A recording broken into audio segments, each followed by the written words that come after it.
चलिए बच्चों, आज हम लोग बात करते हैं जनसंख्या वृद्धि। तो इस पे आप लोग थोड़ा बहुत जानकारी रख चुके हैं, पहले की कक्षाओं में भी आपने थोड़ा बहुत इसके बारे में पढ़ा हुआ है कि जनसंख्या वृद्धि है क्या। ठीक है, तो ब्लैक बोर्ड पे हमने थोड़ा सा नोट डाउन कर दिया है, उसको आप देख सकते हैं। ऐसे जनसंख्या वृद्धि को हम 10 की वृद्धि के रूप में मापते हैं। एक दशक में जो हम रेफरेंस पीरियड लेते हैं, उससे एक दशक के दौरान कुल जितनी जनसंख्या बढ़ती है उसको हम जनसंख्या वृद्धि कहते हैं, और उसको हम अगर प्रतिशत में माप लें 10 की वृद्धि को, तो उसको वृद्धि दर कहते हैं। इसको इस तरह से आप समझ सकते हैं, मान लीजिए जैसे किसी देश की जनसंख्या 1 करोड़ है, ठीक है। 1 करोड़ पे मान लीजिए 10 साल में जनसंख्या बढ़ गई 110 लाख, 1 करोड़ 10 लाख। तो वृद्धि आप निकालें तो कितना हुई? 10 लाख। और 1 करोड़ पे 10 लाख की वृद्धि कितनी हो गई? 10% की। अगर वार्षिक हम ले तो कितनी हो गई? 1%। मतलब 1% वार्षिक वृद्धि दर हुई। लेकिन वास्तव में इसको थोड़ा सा मॉडिफाई कर लेते हैं हम, क्योंकि ये इंक्रीमेंटल ग्रोथ रेट होती है, तो इंक्रीमेंटल ये थोड़ी सी कम आएगी अगर हम इंक्रीमेंटल इसको लें। क्योंकि मान लीजिए पहली साल जैसे 1 करोड़ पे 1 लाख की वृद्धि हुई, तो अगली साल जो पूरी पॉपुलेशन होगी 101 लाख होगी, फिर उस पर वृद्धि होगी। तो इस तरह से करके हम इसको इंक्रीमेंटल ग्रोथ रेट लेते हैं। ये तो एक मतलब सामान्य समझ हो गई कि जनसंख्या की वृद्धि होती कैसे है, जनसंख्या वृद्धि दर है क्या। अब थोड़ा सा आगे बढ़ते हैं।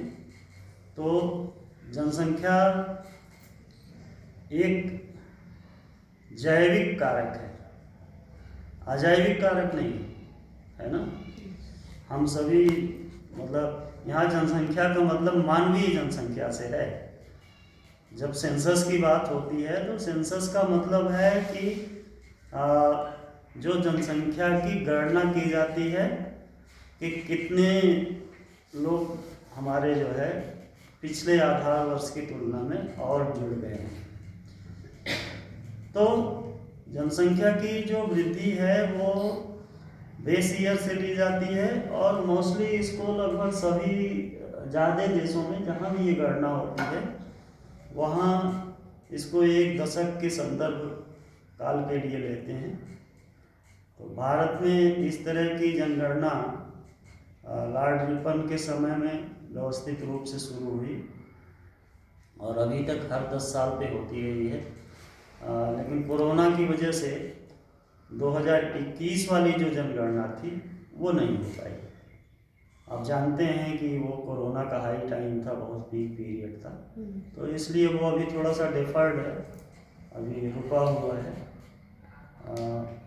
पर कुछ भी फिर भी जो है थोड़ा सा प्रोजेक्टेड जो ग्रोथ है उसके आंकड़े आ रहे हैं, अभी प्रकाशित नहीं हुए हैं अभी उनमें।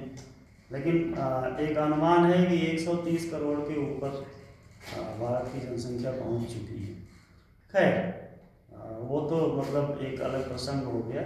अब हम लोग मूल विषय पे आते हैं कि जनसंख्या की वृद्धि हम कैसे देखते हैं, और आगे जो चीज़ें हम लोग और डिस्कस करेंगे पाठ का विस्तार करते हुए, इस टॉपिक का विस्तार करते हुए वो ये देखेंगे कि कौन कौन सी महत्वपूर्ण चीज़ें हैं जिनकी जानकारी हमको और आपको होनी चाहिए, एक प्रबुद्ध व्यक्ति को होनी चाहिए।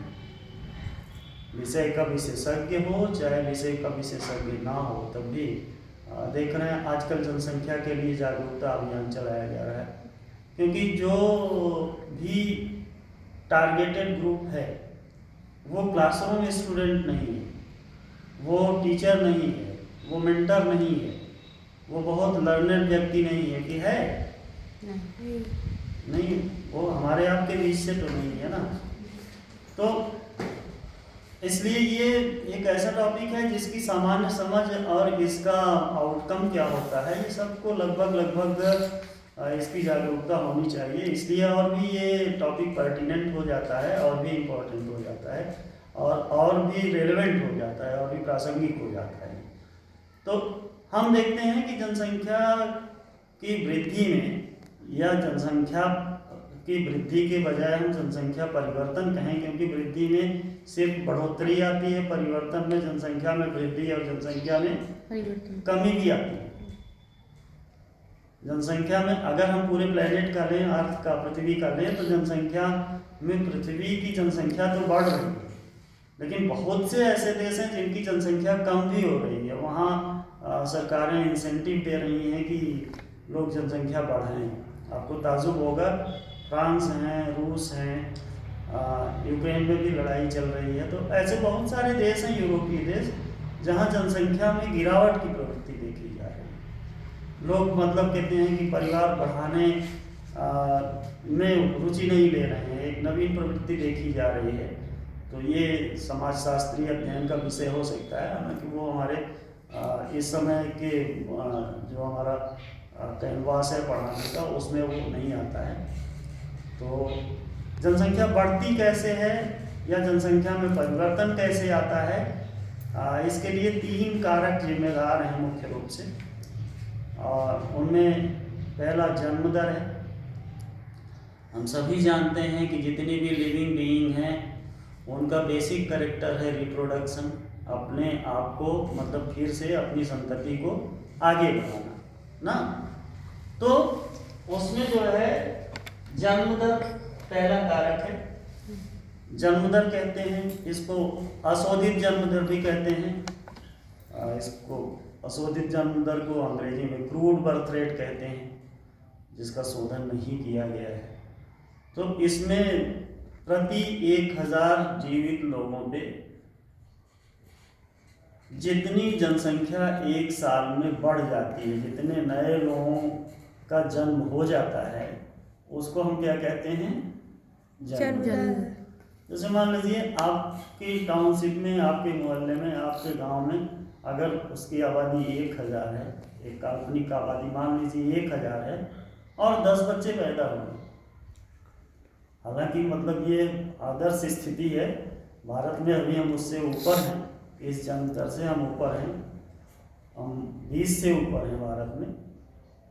लेकिन मान लीजिए कि 10 लोग जीवित जन्म 10 लोगों का हुआ, तो हम जन्म दर को क्या कहेंगे, कितना जन्म दर है, 10।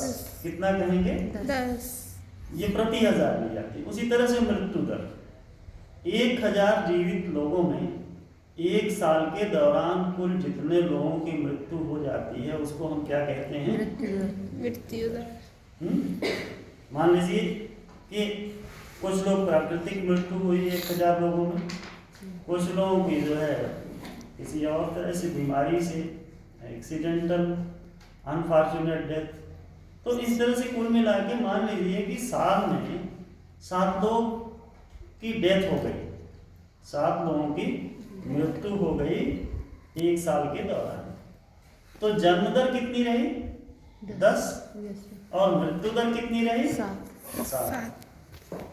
तो अब जनसंख्या में वृद्धि कितनी आई, साक्षी बताएं, कितनी वृद्धि आई, 10 लोग जुड़े और 7 लोग जो है चले गए। तो जनसंख्या में वृद्धि हुई 3 लोग ना। तो ये जो है, ये हो गया 2 कारक, जन्म दर और मृत्यु दर। तीसरा कारक भी महत्वपूर्ण हो जाता है तब जब बड़े पैमाने पे लोग एक जगह से दूसरी जगह जाते हैं, जिसको हम प्रवास कहते हैं। प्रवास में 2 घटक हैं, इन माइग्रेशन और आउट माइग्रेशन। जब कोई व्यक्ति कहीं आता है तो उसको इन माइग्रेशन कहते हैं, और जब कोई व्यक्ति कहीं से जाता है तो उसको क्या कहते हैं, आउट माइग्रेशन। ठीक है, तो अब जो प्रवास है वो महत्वपूर्ण हो जाता है जब बड़े पैमाने पे एक जगह से दूसरी जगह लोग जाते हैं। बहुत सारे शहरों की समस्या प्रवास है और सरकारें इस पे चिंतित हैं, क्योंकि कई जगह की डेमोग्राफी इससे परिवर्तित हो जा रही है प्रवास से। कई जगहों पे लोगों की कंप्लेंट हैं, जैसे पूर्वोत्तर के राज्यों में लगातार जो अनरेस्ट बना हुआ है उसका एक कारण वहाँ की प्रवासी जनसंख्या है। बहुत बड़ी तादाद में 1971 में बांग्लादेशी वहाँ आए और वो बस गए, तो आसाम जैसे राज्यों की ये एक बड़ी समस्या है। तो आमतौर पे अगर हम एक गैर सरकारी आंकड़े के हिसाब से देखें, जैसा कि लोग कहते हैं, तो भारत में कम से कम 3 करोड़ की प्रवासी जनसंख्या रह गई। एक तो 1947 के बाद बहुत बड़े पैमाने पे लोग यहाँ आए, धीरे धीरे उनका एसिमिलेशन हुआ, वो नागरिक हो गए, कुछ नागरिक नहीं भी हो पाए। और दूसरे बांग्लादेश युद्ध के बाद अभी रोहिंग्या लोग भी आ गए। तो इस तरह से भारत जैसे देश के लिए जिसका बॉर्डर पोरस है, मतलब जहाँ लोग बिना बहुत कठिनाई के आ सकते हैं, वहाँ इन माइग्रेशन एक बड़ी समस्या बनी हुई है। तो एक कारण ये भी है कि मतलब जनसंख्या में परिवर्तन होता है। एक जगह से जहाँ से लोग जाते हैं वहाँ की जनसंख्या कम होती है, जहाँ से लोग आते हैं वहाँ की जनसंख्या बढ़ जाती है। तो इस तरह से हम इसको समराइज कर सकते हैं कि जनसंख्या की वृद्धि हम कहते हैं जब आधार वर्ष की तुलना में जिस वर्ष का संदर्भ हम लेते हैं उस वर्ष की जनसंख्या जो बढ़ जाती है वही जनसंख्या की वृद्धि है। दूसरी चीज़, हम जनसंख्या की वृद्धि को दशकीय आधार पे लेते हैं और ये वृद्धि जो है वो अरिथमेटिक नहीं होती है, अंकगणितीय नहीं होती है, बल्कि ये क्या होती है, ये कंपाउंड होती है, कंपाउंड रेट से होती है, क्योंकि जनसंख्या की जो वृद्धि का दर है वो एक्सपोनेंशियल है। उसका हम आपको फार्मूला लिखाएंगे, e⁻L⁻N⁻T है जनसंख्या की वृद्धि दर। तीसरी चीज है कि जनसंख्या की वृद्धि के लिए जिम्मेदार कौन से कारक हैं। तो हमने ये देखा कि जन्म दर, मृत्यु दर, प्रवास, ये 3 कारक जनसंख्या की वृद्धि के लिए जिम्मेदार है। तो अब आगे हम लोग इनका विस्तार से कल की क्लास में इसका विस्तार से हम लोग चर्चा करेंगे कि कौन से कारक जो है वो प्रवास के लिए जिम्मेदार हैं, कौन से कारक जनसंख्या की तीव्र वृद्धि दर के लिए जिम्मेदार हैं, और कौन सी चीज़ें जो हैं भारत जैसे देशों में जनसंख्या विस्फोट की स्थिति में ला दी हैं देश को। तो इन सारी चीज़ों पे जो बहुत ही प्रासंगिक है हमारे लिए, उनसे हम लोग कल चर्चा करते हैं। आज के लिए इतना ही।